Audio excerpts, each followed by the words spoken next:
Police officers of Reddit, who's the smartest criminal you've ever encountered? I worked with this one guy who had a lengthy record.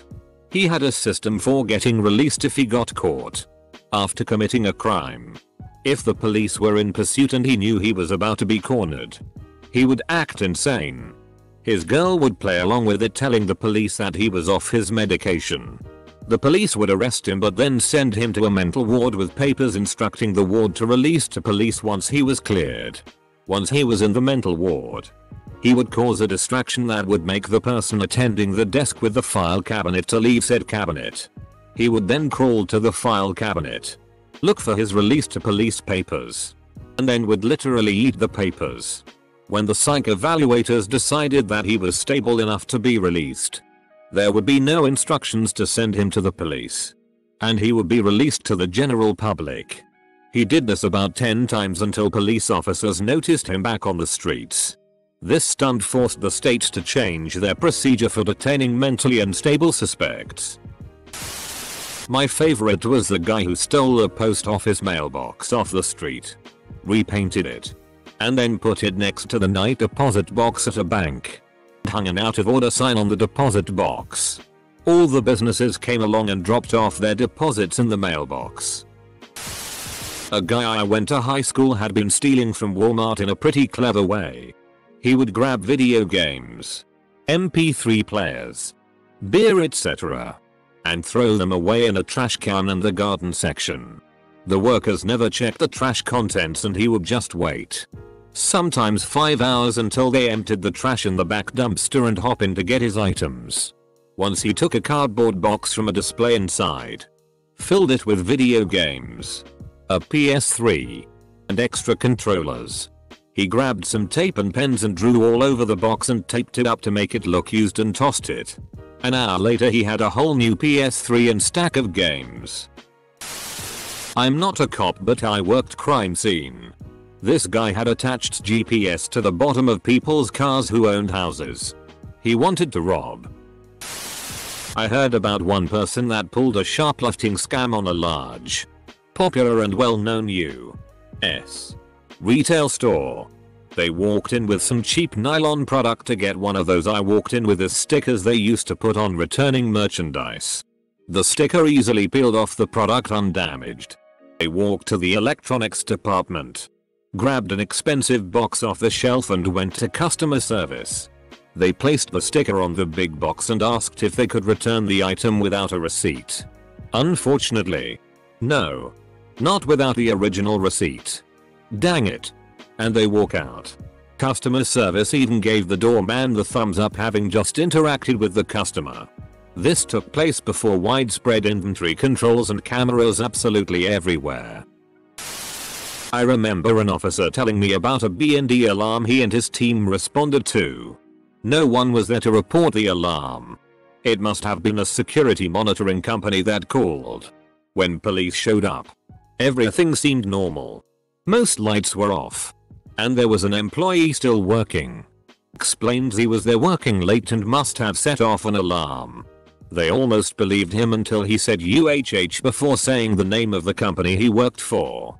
After that it was downhill, but with a little more research he would have pretty much gotten away with it. This was in the late 90s, early zeros. A guy in my dorm came to school solely to deal drugs. He took out student loans, registered for a bunch of 300-person freshman survey courses where he would never be missed, then literally never went to class.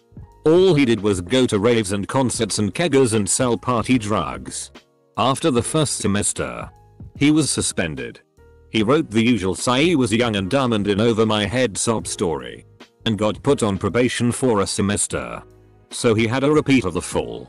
At the end of the year, he was kicked out and didn't care. He made something on the order of $150K in return for about $8K in student loans to cover a year of housing and tuition. So far as I know, he was never caught. It may have been a short-sighted maneuver in the long run, but in the short run it seemed fairly genius to effectively use federal loans to start your drug business.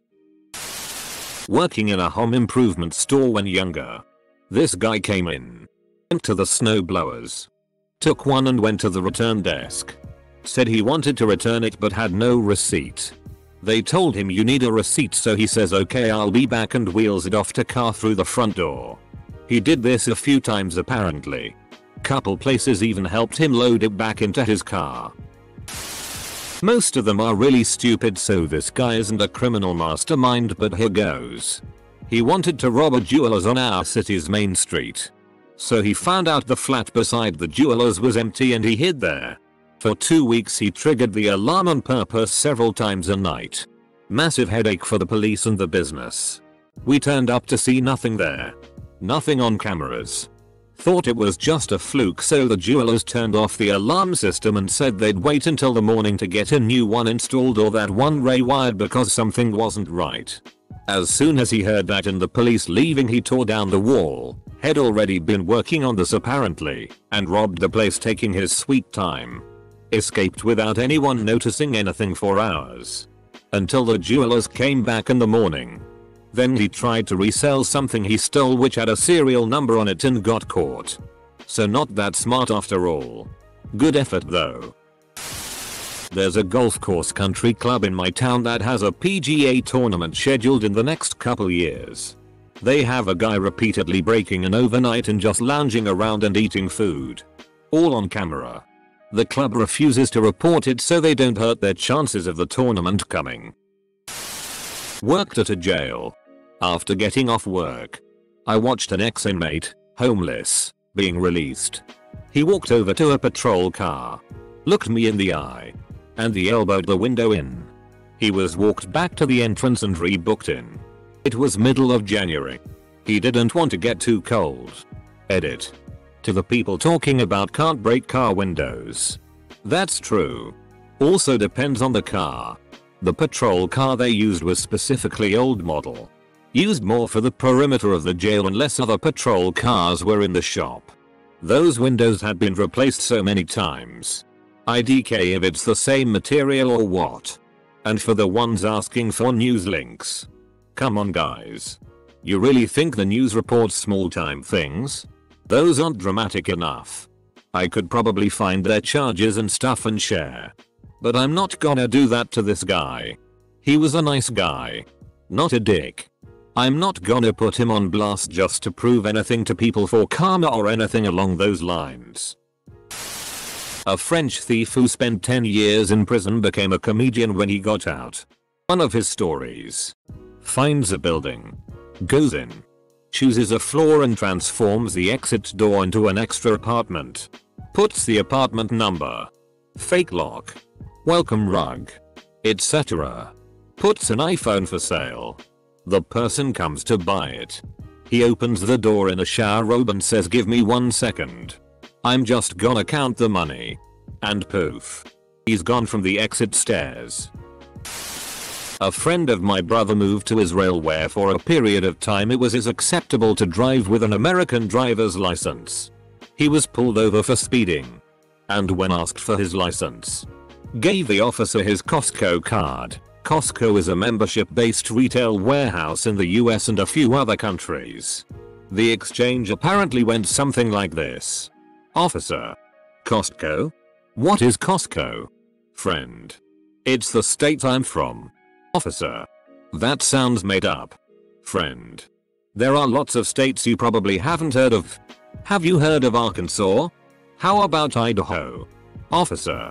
I guess not. Friend. Well, I'm from the small state of Costco. The officer didn't have a response and wound up writing the ticket to someone with a Costco driver's license. Friend framed the ticket and still has it hanging on his wall. One guy would print barcodes. Bring them into Home Depot and stick them on merchandise in the $100 range. When scanned, the items came up around the $10 range. Putting random barcodes on things isn't really illegal and super hard to notice. Guy 2 would come in an hour later and buy the underpriced stuff. Complete plausible deniability. They would then sell the stuff on eBay. Only reason they got caught is because the guy with the barcode printer software cut the second guy out of the operation, so guy 2 stole a bunch of barcodes. Put them on the merchandise and paid for it immediately afterwards.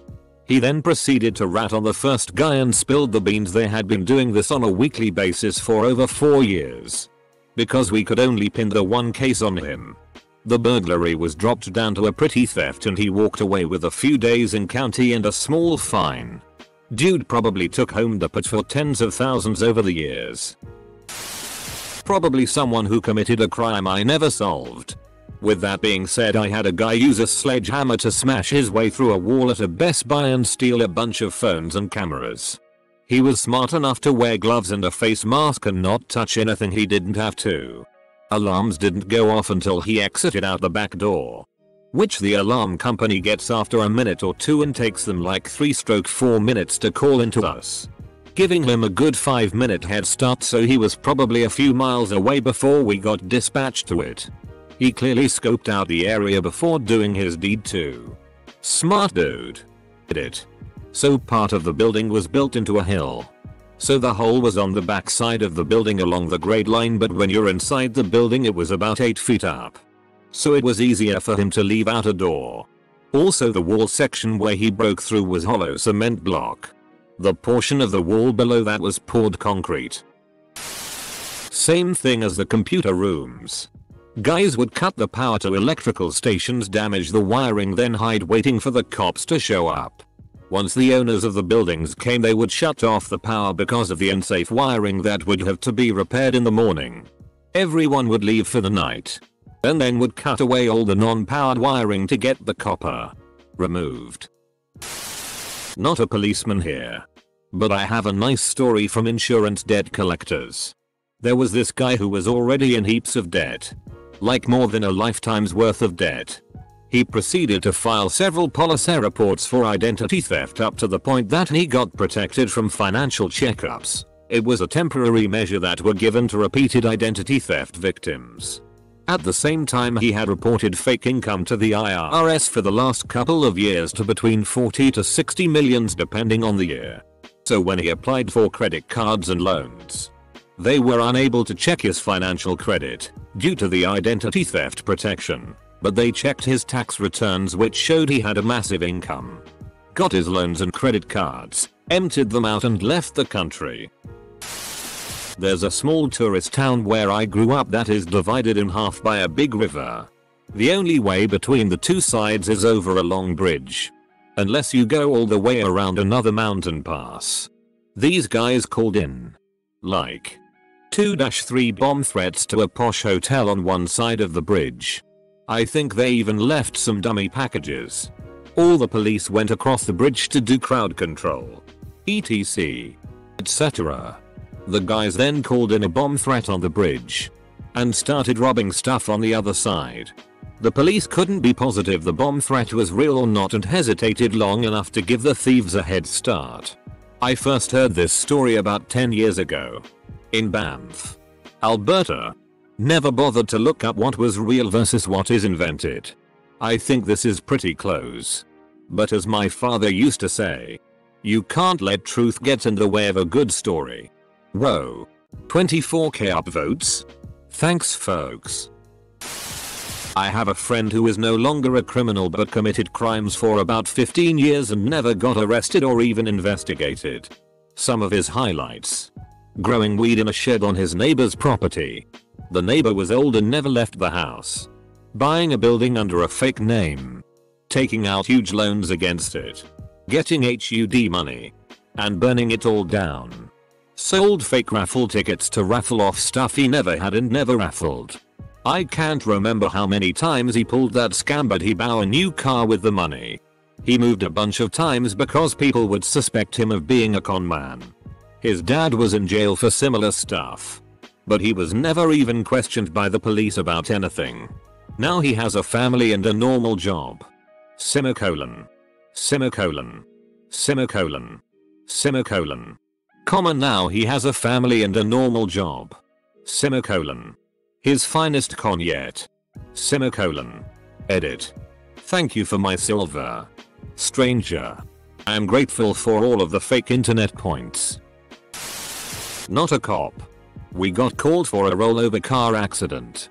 We get there and the car is empty, so we think he got ejected. My partner and I start looking for a body nearby. A few minutes later a cop tells us that they think the driver is a mile down the road walking. We go check on him and he tells us he's fine but he wasn't driving the car. He also didn't know who was driving the car. And he had clearly been drinking. During the ride to the ER. He told me that as long as the cops don't find you in the car, the local DA won't pursue drunk driving charges. All you had to do was get out of the car and walk away from it.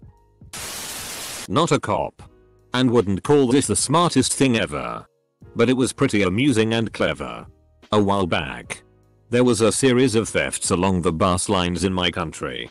People's things kept missing from one city to the next. And nobody had any idea what happened as things were presumably safe in the bottom of the bus which nobody except the driver had the access to. What happened? Apparently there were two guys. One of whom was really small. You get where this is going. The big guy would put the little guy in a suitcase, buy a ticket to somewhere, load him up with the rest of the luggage, and enjoy the ride. While the little guy went out, stole people's electronics, jewelry, cameras and whatnot, then returned to his suitcase until the ride was over. Not really sure how they caught them, but it was pretty amusing to read about. And I found the whole thing clever enough. I remember getting into a festival and seeing a magician guy do tricks on the people searching him to distract them from the drugs he had on him. Spectacular show. And I'm sure he made good profit. If the police officers knew, they'd be talking about it on here. But I doubt it. Not a police officer, but I once dealt with a criminal who forged court documents facilitating his own release from prison. Edit. Whoa. My first silver. Thank you. Kind stranger. Edit. Oh my goodness. Thank you for the gold. My first silver and my first gold in one day. Homeless guy in my hometown figured out if he committed some act of petty theft he'd get a night in jail, a warm place to sleep and a hot meal. He'd show up, turn in his stolen goods and that would be that. After a while the police would just tell him to take back whatever he stole the next day. Quite the town character. Possible urban myth but I like it. Somewhere in England there was this car park outside a local tourist attraction. Because it was city land a booth was set up to collect parking fees. It cost something like $5 pounds euros to park. The old man collecting the fees was a pleasant chap. Never missed a day of work in 10 years. Rain or shine. One day the tourist attraction hears there is nobody manning the booth. Because it is a city owned lot. They call the city to ask where the parking attendant is. The city says what parking attendant? Old man was never heard or seen again. He built the booth himself and manned it for 10 years. Not a policeman but several years ago in Cape Coral FL. A man waited on a sidewalk in front of a Publix grocery store and used a taser on an armored car guard carrying 2 bags of money. A getaway driver in a car with stolen tags pulled up. Taser guy and money bags get in and they took off. Never caught. When I first moved to the area in the 90s, a man robbed a bank, jumped on a bicycle that he rode down a footpath through some woods, where he had left a boat on a waterway. Never caught. I remember some thieves would go and trigger the alarm of a vacant Blockbuster after they all started closing down. They did this for 2 weeks straight. So I guess the cops became convinced that this was a false alarm going off at the exact same time every night, so they stopped rushing to investigate. One day we find out that the pharmacy next to the Blockbuster was broken into through the wall they shared. Not only that, but there was only one tiny section of the wall that wasn't covered in shelves and panels in the pharmacy. So the thieves had to know exactly which part of the Blockbuster wall to break through. Still pretty impressed by the heist these junkies managed to pull off. A couple of my friends from high school, they were brothers, stocked shelves worked in the back during the night. Right around when the PS4 was released. They mostly emptied a big bag of dog food and stuck 2 or 3 PlayStations in there. Resealed it and waited a few days to buy that bag from the back. I'm not a cop, but I graduated with a dude that traveled around to different Walmarts around the country and bought computers cash. He would take some parts out of the computer and then return it, keeping those computer parts and then selling them. He made over $1 million doing this and got caught. Now every Walmart that he hit has a separate charges against him, and it's going to take a while for Walmart to build the case up. It's sad to see him go, but he was pretty cool to hang out with, but I think his flashy new Corvette gave it away. Comma learns about smartest criminals, becomes smartest criminal himself. There was a guy with over 50 speeding charges. With the name Pro Jazdy. He was in a different car. With a different disguise every single time. Eventually. After the government set up a special task force to take down this guy. They realized that Pro Jazdy means driver's license in Polish. Clarification. It was 50 different people. The police just wrote down their name as Pro Jazdy every time someone with a Polish driver's license was caught speeding. Heard a story from a coworker. Guy was a pose and never got caught, but he was apparently constantly pulling this sort of bull. Semicolon. What bull, you ask? Well, he used to go take cars for test drives.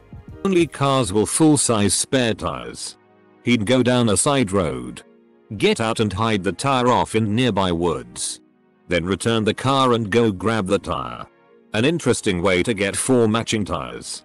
Just pick 4 different dealerships. And the dealerships would never even know something happened till they sold the car. At that point, it could be an issue where the factory forgot to install it, and even if that was known not to be the case.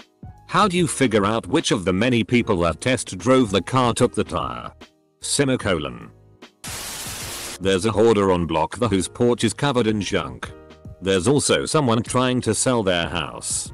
For some reason, people on Craigslist seem to think that everything on the hoarder's porch is free to take, even though the hoarder has made numerous calls to the police saying it isn't and denies posting it on Craigslist herself. I wonder who could have the motive to do such a thing. Doug Judy. TBH, the smartest criminal shouldn't be encountered by police officers if he's that smart. That's why the question isn't asking cops about the smartest criminals. Some fella broke into a jewelry store a couple of decades ago. You'd think he'd go for the vault, but instead he stole the chandelier overlooking the showroom. Turns out the thing is priceless. Funny thing is, we found the owner's daughter half naked in the store in the morning. She claimed she had night walks and we immediately suspected foul play. Unfortunately, the security camera footage for that night had been removed, so we couldn't verify her story. We let her go and tracked her as we thought she could lead us to the chandelier. Sometime later she made a trip to Mexico in the middle of nowhere. We thought she stashed the chandelier there. So we set up a raid with the Mexican police. On the day of her arrival, we raided her cottage only to find her sitting around in lingerie. With no chandelier in sight. Trail went cold and we never caught the thief. But the chandelier's been reportedly sighted in the German black market. The perfect crime. Whether it's by the girl or some probably very handsome, strong and authoritative individual. Who probably owns a thriving farm. Madeleine McCann's parents. Not a cop. A couple years ago, this man went into a bank near me with a note while he was recording the bank teller. He didn't bring a gun or a mask and the note was asking for money with "please" written somewhere. She complied and he walked out. She called the cops, and then when he was arrested he tried to get out of it, saying he never robbed her. He just asked for money and I don't know how I'm a robber because I asked for it. She could have said no. And I could have left. Lol. Well, he got 3 years in prison. He was smart but not smart enough. Source. Nice thread. I am not a cop. I am a firefighter. Any cop or firefighter who works in a large city can tell you how genius some of the stuff homeless people come up with is. The homeless don't work. They literally can just spend all day coming up with to do. I saw a homeless guy who had cracked open the bottom of a light pole. They ran an extension cord from the light pole to their tent that had a microwave and a TV in it. I saw another homeless guy who tied a chain to a copper wire and connected it to a train car. When the train finally moved, it ripped the copper wire out of the ground. It's not a crime if you aren't caught. From my father. Lex Luthor is fictional. There are no smart criminals, but the smartest was probably a fellow cop. He got away with hundreds of burglaries because he was doing them while on duty as a cop. He would steal stuff from a business, put it in the trunk of his patrol car, then find the break-in. He never found any of his fingerprints because he was the one looking for fingerprints and he knew where not to look. Plus it made him look good because he found more burglaries than anyone else on the department.